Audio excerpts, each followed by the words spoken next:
Good morning, students.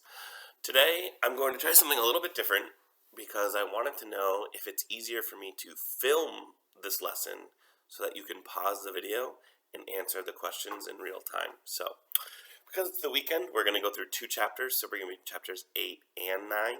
So, there's going to be a Microsoft Forms quiz attached below this link that you need to fill out. So, you can either watch this video in its entirety and then go answer the forms questions, or you can do them simultaneously side by side. I don't mind either way. Chapter 8, the feeding of the 4,000s. Okay, so I'm actually not even going to read this story because from verses 1 to 10, we're just getting a retelling of another story. Some people believe this is because it's actually the same story, but it's just happening to Gentiles this time, not for Jews. But I don't think that's actually true. I think the story is being included so that people know that Jesus didn't just feed one crowd or two crowds. I think that feeding the crowds was something that Jesus did many, many times. And I think that it's important that we understand how valuable the humanity of Jesus is. How do we as humans show someone we love them? We feed them. We bring them into our home. We provide for them. So for me personally, I don't think the feeding of the 4,000 or the 5,000 are the same story twice. I think the feeding of the 4,000 is a representation that Jesus did this many, many times over. In this time, instead of using 5 loaves, he uses 7 loaves. And in this time, instead of saying that he had 2 fish, it says they have a few fish. But he feeds 4,000 people, and instead of 12 baskets of fish being left over, there are 7 baskets of fish left over. Okay. Verses 11 through 13 in chapter 8. The Pharisees came forward and began to argue with him, seeking from him a sign from heaven to test him. He sighed from the depth of his spirit and said, "Why does this generation seek a sign? Amen, I say to you, no sign will be given to this generation."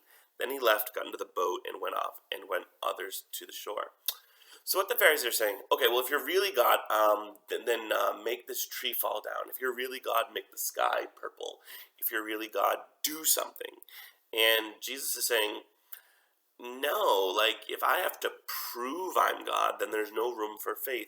If I have to prove to you that I'm God, I have to show you a sign, then you're not believing because you chose God.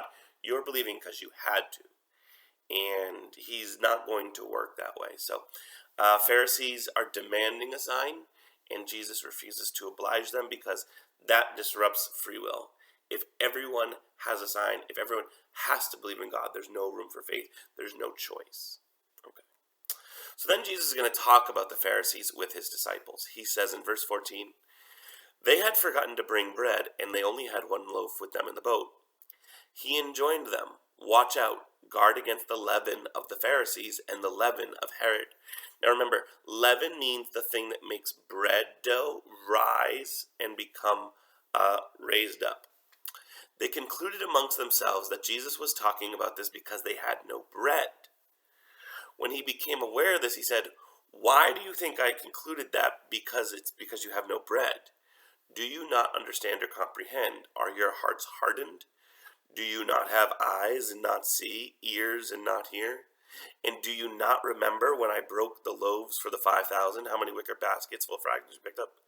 They answered him, 12. "When I broke the 7 loaves for the 4,000, how many baskets of fragments do you pick up?" They answered him, 7. He said to them, "Do you still not understand?" So Jesus is saying to them, listen, be careful of the leaven of the Pharisees. Be careful of the leaven of Herod. And the disciples are like, oh, does he mean like don't borrow leaven from them because we only have 1 loaf? And Jesus is like, I'm not talking about the amount of bread we have. Don't you remember when I took 1 loaf of bread and turned it into feed 5,000? And he's like, I'm not talking about bread. Leaven had 2 meanings in Jesus' world. So this is something we lose because we don't know the original Greek that the Gospels are written in. But leaven for Jesus is the bubbling and the percolating and the growing. Meaning, leaven or yeast is a bacteria. It bubbles, it percolates, it grows. It's like a disease. And he's saying, be careful of the disease of Pharisees. Be careful of the disease of Herod, which is questioning everything and being hateful and spiteful and trying to prove whether or not Jesus is God. He's saying, be careful of that. Your job is to be with me and to love me, not to figure me out, not to make me or force me to do things. Okay, the next story is about a blind man. It's verse 22 to 26. When they arrived at Bethsaida, they brought him a blind man and begged him to touch him. He took the blind man by the hand and led him outside the village. Putting spittle on his eyes, he laid his hands on him and said, "Do you see anything?" Looking up, he replied, "I see people looking like trees and walking." Then he laid his hands on him a second time and he saw clearly. His sight was restored, and he could even see everything distinctly. Then he sent him home and said, "Do not even go into the village." So this story tells us that once again, Jesus' sight, Jesus' hearing miracles are done by a physical way. Jesus is literally going to spit on the man's eyes, which once again would be the grossest thing in the world, and you'd be very upset. However, if you were blind your whole life and all it took was a little spit for you to be able to see, you'd probably be able to forgive. But I want you to understand, Jesus is not healing, once again, like Harry Potter. He's not healing from God up in heaven. He's human and God. He's down there physically touching and perfecting people in their wounds. Okay. So now in your Bible, you're going to see a big heading. It says the Roman numerals 3, and the mystery begins to be revealed. So this is when Jesus is first going to tell his apostles and his disciples that he is going to die. So pay very close attention, because what I'm going to do is I'm going to read all of the story at once, verses 27 down to 38, and then I'm going to explain them one by one. Now, Jesus and his disciples set out for the villages of Caesarea Philippi. Along the way, he asked his disciples, "Who do people say that I am?"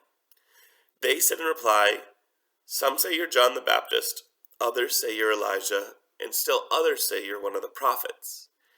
And he asked them, "But who do you say that I am?" Peter said to him in reply, "You are the Messiah." Then he warned them not to tell anyone about him. The first prediction of the Passion.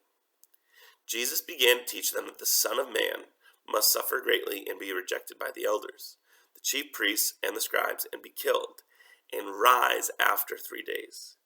He spoke this openly. Then Peter took him aside and began to rebuke him. At this, he turned around and, looking at his disciples, rebuked Peter and said, "Get behind me, Satan.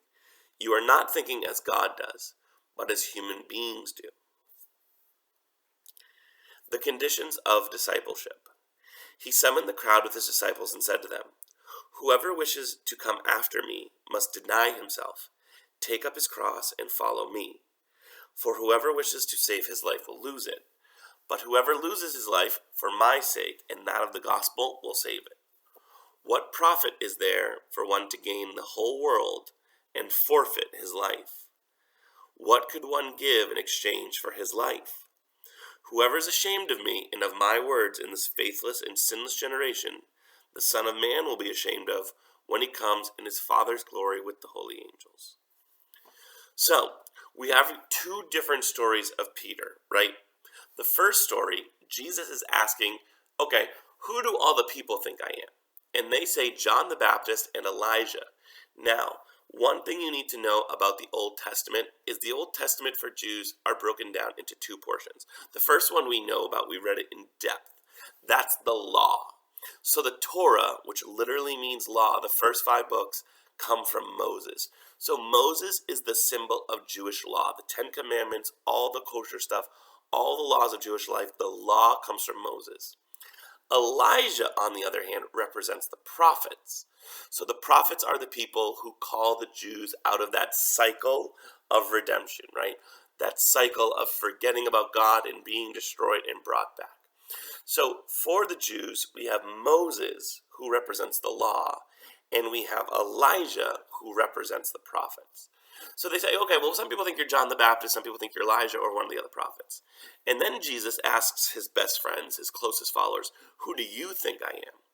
And Peter, Simon Peter, is the one who says, "You are the Messiah," which is the greatest thing that happens, because it means that human beings now see the truth about Jesus, that he is God, sent by God to save the world. Jesus, knowing that his disciples now know the truth about him, decides to teach him that he is going to die. He says, I'm going to be killed by the elders and the chief priests, but after I'm dead, I'm going to rise after 3 days. Peter grabs him. Even though Peter just admitted he was sent by God, Peter grabs him and he takes him aside and he starts to yell at him. And Jesus says, get behind me, Satan. So just after Peter has done the best thing in the world, just after Peter has been like the hero, Jesus is now calling him Satan. Because Peter is thinking like a human being. Peter says, but I love you, and you're God, and you're with us, and you're here to save us. Peter's saying, I don't want to lose you. So Peter's yelling at Jesus, you can't die, you can't do this. But Jesus is saying, this is God's plan. This is God's will. If I don't die to save humanity, nobody gets saved. He says, get behind me, Satan. You are not thinking as God does. You're thinking as human beings do.